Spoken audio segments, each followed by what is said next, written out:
Hello everyone, welcome to MS education TV. 10th और 12th class के जितने भी स्टूडेंट हैं एक बार इस वीडियो को ज़रूर देखें। इस वीडियो में मैं आपको बताऊंगा किस तरीके से आप अपनी जो है OMR आंसर शीट को भर सकते हैं। OMR शीट भरते टाइम अगर आप कोई भी गलती करते हैं तो उसके लिए जो आपको प्रॉब्लम फेस करनी पड़ सकती है। वीडियो को अगर आप ध्यान से देखेंगे तो आप जो है OMR शीट को ईजिली भर सकते हैं। अगर OMR शीट भरते टाइम कोई भी आपको प्रॉब्लम आती है तो आप मुझे कमेंट सेक्शन में पूछ सकते हैं। यहाँ पे देख सकते हैं इस तरीके की जो है आपको एग्जाम में OMR शीट देखने को मिलेगी। इसमें जो लेफ्ट साइड होगा यहाँ पे आपको जो है एग्जाम से रिलेटेड जो है डिटेल आपको देखने को मिलेंगी। बीच में यहाँ पे जो है आपको रोल नंबर मिलेगा। यहाँ पे राइट साइड में आपको जो है कॉलम दिया गया है, इसमें आपको जो है आपका नाम लिखना है। यदि थोड़ा सा नीचे चलें तो यहाँ पे देख सकते हैं सीरियल नंबर, ठीक है। OMR शीट का जो है सीरियल नंबर यहाँ पे आपको देखने को मिलेगा। उसी के साथ में यहाँ पे आपको जो है सब्जेक्ट कोड देखने को मिलेगा। नीचे यहाँ पे आप देखेंगे तो जो रोल नंबर है यहाँ पे आपको शब्दों में भरना है, यानी कि वर्ड्स में भरना है। साथ यहाँ पे जो कैंडिडेट के सिग्नेचर हिंदी और इंग्लिश दोनों में लिखने हैं, और साथ में यहाँ पे गार्जियन यानी कि जो पेरेंट्स हैं उनका यहाँ पे नाम लिखना है। यहाँ पे जो है मैं आपको बता देता हूँ, यहाँ पे जो बार कोड है ये इसको नहीं छेड़ना आपको। उसी के ऊपर यहाँ पे जो ये कॉलम दिख रहा है ये ऑफिशियल यूज़ के लिए है, इसको भी टच नहीं करना है। और नीचे जो ये बॉक्स दिया गया है इसमें यहाँ पे जो है नेम और सिग्नेचर आएंगे, लेकिन किसके आएंगे ये आपको ध्यान रखना है, इन्विजिलेटर के। यानी कि जिस रूम में आपका पेपर होगा उसमें जिस टीचर की ड्यूटी होगी वो यहाँ पे साइन करेगा और अपने नाम लिखेगा, ठीक है। अब मैं आपको डिटेल में बता देता हूँ किस तरीके से आपको भरना है। और मेरी राय ये रहेगी कि आप जो है ब्लू और बॉल पेन यूज़ करें, ठीक है, जिसको आप डॉट पेन भी बोलते हैं। ये पेन यूज़ करें तो बढ़िया रहेगा, क्योंकि जेल पेन वगैरह जो है आप यूज़ करते हैं तो उसकी इंक जो है ख़राब कर सकती है OMR शीट को। ब्लैक पेन वगैरह यूज़ नहीं करना है, ब्लू पेन यूज़ करें, डॉट या बॉल पेन जो आप समझ सकते हैं। जेल पेन यूज़ नहीं करें। अब मैं आपको डिटेल में बताता हूँ किस तरीके से आपको भरना है। तो यहाँ पे सबसे पहले मैं आपको थोड़ा जूम करके दिखा देता हूँ, फिर आपको कोई भी प्रॉब्लम नहीं होगी। सबसे पहले जो डिटेल्स हैं यहाँ पे हम भर लेते हैं। यहाँ पे आप देख सकते हैं लिखा हुआ परीक्षा का नाम, तो यहाँ पे एग्जामिनेशन का नाम लिखना है। तो इसमें आपको लिखना है, यदि आप 10th क्लास के स्टूडेंट हैं, मैं आपको बता देता हूँ, यदि आप 10th क्लास के स्टूडेंट हैं तो यहाँ पे आपको लिखना है सेकेंडरी, यानी कि 10th क्लास के स्टूडेंट्स को यहाँ पे लिखना है सेकेंडरी नेम ऑफ एग्जामिनेशन। और यदि आप +2 क्लास के स्टूडेंट हैं तो यहाँ पे आपको लिखना है सीनियर सेकेंडरी। तो ये आपके ऊपर डिपेंड करता है। यहाँ पे जो डिटेल वगैरह ली गई हैं ये मैंने जो है 12th क्लास की जो लिख रखी हैं। तो अगर आप 10th क्लास के स्टूडेंट हैं तो आपको ध्यान रखना है यहाँ पे ओनली आपको लिखना है सेकेंडरी, जिसका मतलब होता है 10th क्लास, और यहाँ पे सीनियर सेकेंडरी का मतलब है 12th क्लास। उसके नीचे अगर हम बात करें तो यहाँ पे लिखा हुआ है विषय, यानी कि सब्जेक्ट। सब्जेक्ट में आपको उस सब्जेक्ट का नाम लिखना जो आप पेपर देना चाहते हैं। कि आप जो है 10th क्लास के स्टूडेंट हैं तो science, math, SS, English, Hindi, music, जिस भी सब्जेक्ट का पेपर है यहाँ पे आपको नाम लिखना है। और अगर 12th क्लास की बात करें तो 12th क्लास में बहुत सारे सब्जेक्ट होते हैं, physics, chemistry, math, biology, business study, accountancy, history, political science, जो भी है। तो जिस दिन जिस सब्जेक्ट का पेपर होगा यहाँ पे आपको लिखना है। तो यहाँ पे देख सकते हैं ये जो है फिजिक्स का जो यहाँ पे नाम लिखा हुआ है कि फिजिक्स का पेपर है, तो आपका जिस दिन जो पेपर होगा वहीं यहाँ पे आपको लिखना है। नेक्स्ट यहाँ पे चले परीक्षा का दिन और तिथि। परीक्षा का दिन का मतलब है कि उस दिन वार क्या है, डे का मतलब होता है वार, और डेट ऑफ एग्जामिनेशन और आपका जो एग्जाम किस डेट को है। तो सबसे पहले तो लिखना है डे, यानी कि कौन सा दिन है। तो यहाँ पे देख सकते हैं फ्राइडे को जो है फिजिक्स का पेपर होगा। ये डेट जो है, डे वगैरह चेंज हो सकते हैं, आपको याद रखना है। आपके जो एग्जाम रोल नंबर मिलेगा या फिर जो डेट शीट है उसमें आपको ध्यान रखना है कौन सा वार है कौन सा दिन है। तो पहले तो यहाँ पे लिखना है एग्जाम का डे, कौन सा दिन है, और आगे लिखना है एंड लगा के, यहाँ पे आपको जो है सिंबल लगाना है एंड का। और उसके आगे लिखना है 10, यानी कि कितनी तारीख को पेपर है, 10 मार्च को पेपर है। लास्ट में यहाँ पे ईयर लिखना है कि यहाँ पे 2022, 23, 24, 25 जो भी है, अभी जो ईयर चल रहा है वो यहाँ पे लिखना है उसी दिन, यानी कि जिस ईयर को आप पेपर दे रहे हैं। हो सकता है ये वीडियो अगली साल कैंडिडेट देखें, तो अगली साल जो कैंडिडेट देखेंगे तो यहाँ पे उनको 2024 लिखना पड़ेगा। लेकिन अभी के लिए जो स्टूडेंट पेपर दे रहे हैं तो यहाँ पे आपको डेट याद रखनी है, ईयर याद रखना, मंथ याद रखना है, ठीक है। और अगर फरवरी में पेपर है तो यहाँ पे 03 की जगह फरवरी में पेपर है तो 02 लिखना है। तो इसका आपको ध्यान रखना है बिल्कुल। इसी तरीके से जो पेपर का जो है आपको पैटर्न लिखना है, मतलब इस तरीके से लिखना है। नेक्स्ट यहाँ पे है मीडियम, यानी कि कौन से मीडियम में आप पेपर देना चाहते हैं, यानी कि कौन से जो सब्जेक्ट आपका किस लैंग्वेज में है। तो अगर फिजिक्स की बात करें तो फिजिक्स अगर आपके पास इंग्लिश लैंग्वेज में है तो इंग्लिश में लिखना है। हिंदी मीडियम है आपके पास अगर फिजिक्स तो हिंदी मीडियम लिखना है। जो भी यहाँ पे लैंग्वेज है यहाँ पे आपको लिखनी है। मीडियम का आपको ध्यान रखना है। और मीडियम अगर आपने फॉर्म भरते टाइम जो भी मीडियम सेलेक्ट किया था, ठीक है, वही मीडियम आपको यहाँ पे लिखना है। ऐसा नहीं है कि आपने फिजिक्स पेपर तो इंग्लिश में रखा है और आप पेपर दे रहे हैं हिंदी में, ऐसा बिल्कुल नहीं करना। इस बात का आपको ध्यान रखना बिल्कुल। नेक्स्ट बात करें यहाँ पे, और अगर हिंदी मीडियम है तो यहाँ पे आपको इंग्लिश की जगह लिखना है हिंदी, जिस लैंग्वेज में आप पेपर देना चाहते हैं, जिस मीडियम में। नेक्स्ट बात करें सत्र, यानी कि सेशन, मॉर्निंग या इवनिंग, यानी कि कौन से टाइम में आप पेपर दे रहे हैं। तो मॉर्निंग में अगर 12 बजे से पहले दे रहे हैं तो मॉर्निंग है, और 12 बजे के बाद दे रहे हैं तो इवनिंग है। तो यहाँ पे सेशन का ध्यान रखना इवनिंग। तो अगर मॉर्निंग में पेपर देंगे तो यहाँ पे मॉर्निंग लिखना है, इवनिंग में देंगे तो इवनिंग। तो आपको जो रोल नंबर के ऊपर डिटेल मिल जाएंगी। वार्षिक परीक्षा, एनुअल एग्जाम, कौन से जो है एग्जाम आप देंगे, तो फरवरी या मार्च 2023, यानी कि फरवरी या मार्च में आपके एग्जाम हो रहे हैं 2023 में। अगले साल अगर आप वीडियो देख रहे हैं तो यहाँ पे आपको देखने के मिलेगा 2024। हो सकता है फरवरी मार्च सेम रहे, बाकी जो है मार्च या अप्रैल हो जाए, जो भी है लगभग जो है फरवरी या मार्च ही रहता है, फरवरी या मार्च में पेपर होते हैं। तो ये आपको जो है ध्यान रखना है, एनुअल एग्जाम की जगह लिखना है यहाँ पे फरवरी और मार्च 2023, इसी प्रकार लिखना है। नेक्स्ट यदि हम बात करें तो यहाँ पे लिखना है कोड, कौन सा जो सब्जेक्ट का क्या कोड है, ABCD जो भी है। तो यहाँ पे मैंने एग्जाम्पल के रूप में A लिख लिया है। अगर आपका कोड B आता है तो B लिखना है, C आता है तो C, D, जो भी पेपर के ऊपर आपको कोड मिलेगा यहाँ पे आपको लिखना है। उसी के आगे चले हैं तो यहाँ पे आप देखते हैं किसी शारीरिक, यदि आप फिजिकल हैंडीकैप है, कोई भी दिक्कत आती है, कोई भी अगर आपके पास सर्टिफिकेट है कि आपको हाथ में, पैर में, आँखों में कोई भी दिक्कत है, यहाँ पे आपको लिखना है, उसके ऊपर टिक लगाना है। यदि आप ब्लाइंड है, आँखों में दिक्कत है, तो B के ऊपर टिक लगा सकते हैं। डंप है यानी कि बहरे हैं, जो भी हैं, हियरिंग में प्रॉब्लम है, तो यहाँ पे आप टिक लगा सकते हैं। यहाँ पे बताया भी गया है कि डी जो है, बी का मतलब है ब्लाइंड यानी आँखों से जो है आँखों में प्रॉब्लम है, डी का मतलब डीफ बहरा है, डंप, एच का मतलब है फिजिकल हैंडीकैप, पैर वगैरह हाथों में कोई दिक्कत है, जो भी यहाँ पे डिटेल वगैरह दी गई है।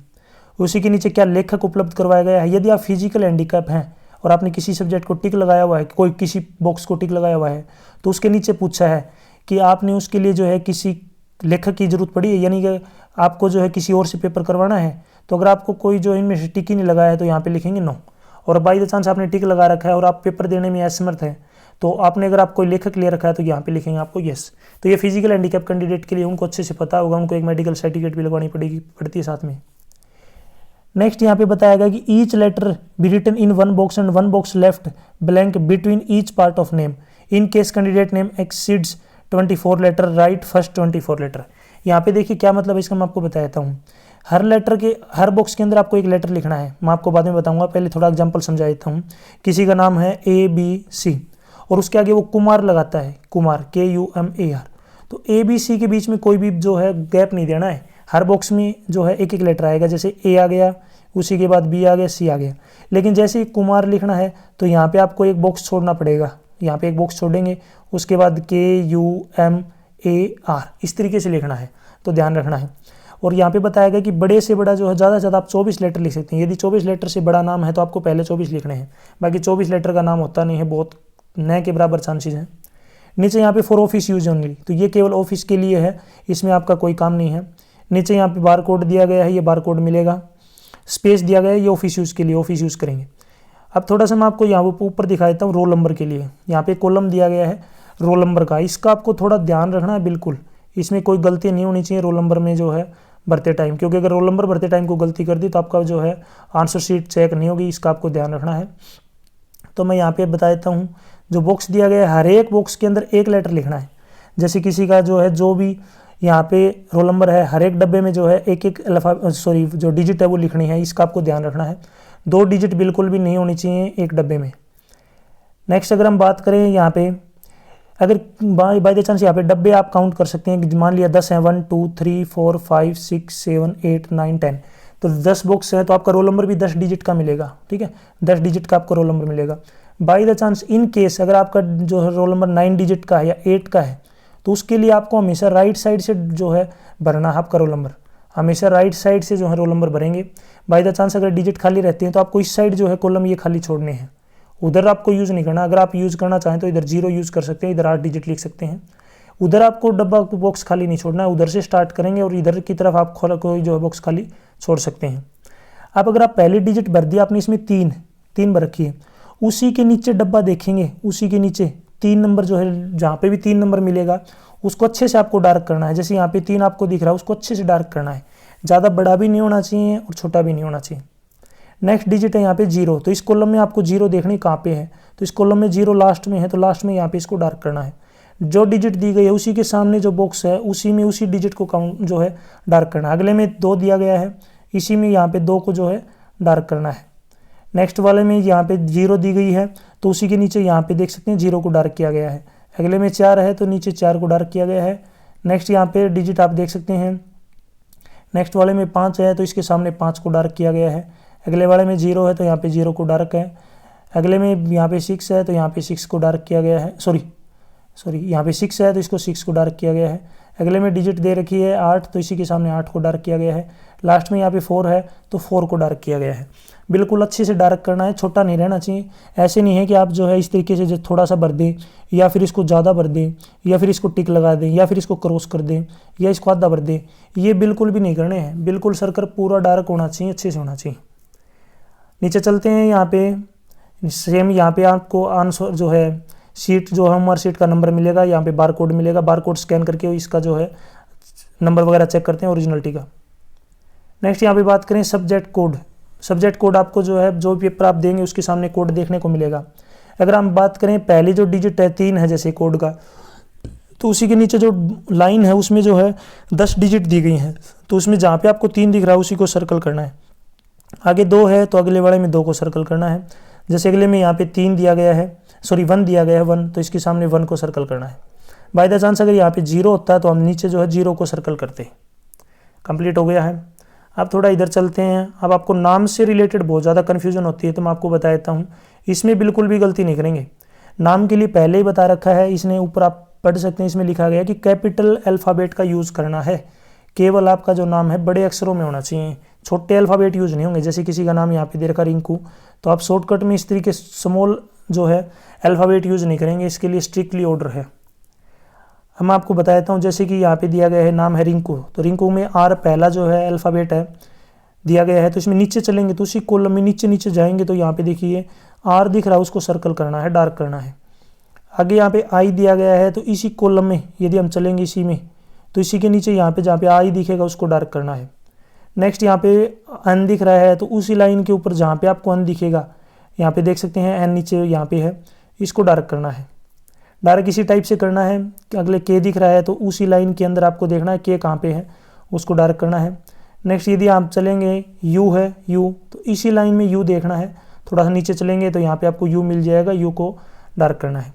अब हो सकता है किसी कोई जो है नाम के आगे कुमारी वगैरह लगाता है, लड़की है जैसे कुमारी लगाती है, लड़का है कुमार लगा देता है, सरनेम लगाता है कोई जैसे श्योरान, सांगवान, जांगड़ा, शर्मा, जो भी लगाता है सरनेम, तो उसके लिए आपको एक बॉक्स खाली छोड़ना पड़ेगा।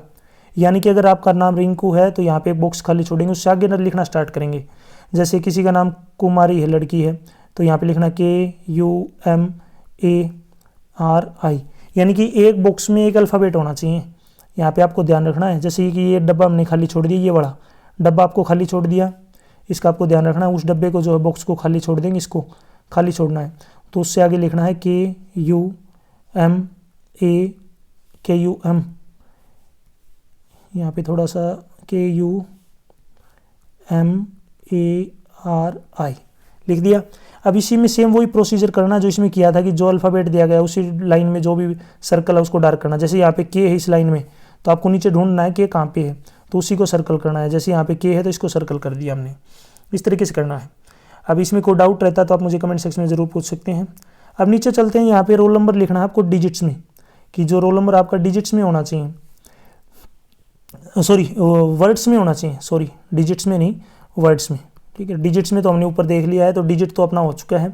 यहाँ पे लिखना आपको वर्ड्स में, और वर्ड्स में भी ऐसे नहीं लिखना है कि जैसे 2,30,501 है या फिर 3,20,02,001 है या फिर 10,125, ऐसे नहीं लिखना है। एक एक डिजिट लिखनी है। जैसे इसके ऊपर जो रोल नंबर है वो मैं आपको दिखाता हूँ, 3020450684, ये रोल नंबर था। तो आपको सबसे पहले 3 है तो यहाँ पे 3 लिखना है, फिर नेक्स्ट 0 है तो यहाँ पे 0 लिखना है, फिर 2 है तो यहाँ पे 2, फिर 0 0, नेक्स्ट यहाँ पे 4 है तो आगे 4। अगर आपका जो है इस लाइन में आगे नहीं आ रहा है तो उसके लिए नीचे लाइन दी गई है, ये वाली लाइन, ये भी इसी के लिए है। आगे यहाँ पे देख सकते हैं 5 है तो यहाँ पे 5 लिख दिया, 0 0 6 6 8 8 4 4, इस तरीके से लिखना है। थोड़ा सा नीचे चलते हैं तो यहाँ पे देख सकते हैं सिग्नेचर ऑफ गार्जियन, यानी कि पेरेंट्स के सिग्नेचर यहाँ पे होंगे, सॉरी नेम ऑफ पेरेंट्स, ठीक है। फादर का नेम या वो लिखना है, तो यहाँ पे जो भी फादर नेम दिया गया है, जैसे यहाँ पे फादर नेम दे रखा है नील, लिखना है। उसके आगे अगर सरनेम है, कुमार है, शर्मा है, जांगड़ा है, जो भी है इसके आगे कंप्लीट नाम लिखना है। जो भी डॉक्यूमेंट्स में आपके नाम है, 10वीं क्लास में है या फिर कोई डॉक्यूमेंट में, सेम वही नाम लिखना है। सिग्नेचर ऑफ कैंडिडेट, यानी कि जो एग्जाम देने वाला कैंडिडेट है उसको अपने सिग्नेचर करने हैं। यहाँ पे हिंदी में करने हैं पहले। नेक्स्ट यहाँ पे कॉलम दिया गया है, इसमें आपको इंग्लिश में करने हैं इस तरीके से। नीचे चलते हैं तो यहाँ पे लास्ट में लिखा गया है कि जो भी इंस्ट्रक्शन दी गई है, जो भी पर्टिकुलर्स यानी कि डिटेल वगैरह दी गई है, वो बिल्कुल अच्छे से चेक कर ली गई है। किसके द्वारा? इन्विजिलेटर के द्वारा, यानी कि पर्यवेक्षक के द्वारा। फिर वो चेक करने के बाद यहाँ पे नेम लिखेगा, अपने सिग्नेचर करेगा। ठीक है। लास्ट में यहाँ पे लिखा गया कि कृपया जो है परीक्षार्थी के दिए गए निर्देश पीछे पढ़े, यानी कि इसी ओएमआर शीट के बैक साइड में, यानी इसी के जो है बैक साइड में आपको डिटेल वगैरह मिलेंगी, और भी एग्जाम से रिलेटेड किस तरीके से पेपर देना है, कैसे लिखना है, कौन से पेन का यूज़ करना है, कंप्लीट डिटेल मिलेंगी। उसके लिए आपको जो है इस ओएमआर शीट को बैक साइड से पढ़ना है। तो यहाँ तक जो वीडियो अपनी कंप्लीट हो चुकी है। कोई डाउट वगैरह अगर आपका फिर भी रहता है तो आप मुझे कमेंट सेक्शन में ज़रूर पूछ सकते हैं, मैं आपकी हेल्प करने की कोशिश करूँगा। बाकी मैंने जहाँ तक कोशिश की है आपको डिटेल में समझाने का जो है प्रयास किया है। यदि आपको सोल्ड क्वेश्चन पेपर की वीडियो देखनी है तो इसी वीडियो के डिस्क्रिप्शन जो है मेरे यूट्यूब चैनल के ऊपर प्लेलिस्ट मिल जाएगी, वहाँ से आप इनको देख सकते हैं। यदि आप मुझे फेसबुक, इंस्टाग्राम और टेलीग्राम पे फॉलो करना चाहते हैं तो उसका लिंक भी आपको इसी वीडियो के डिस्क्रिप्शन में मिल जाएगा, वहाँ से आप मुझे डायरेक्ट फॉलो कर सकते हैं। Thanks for watching.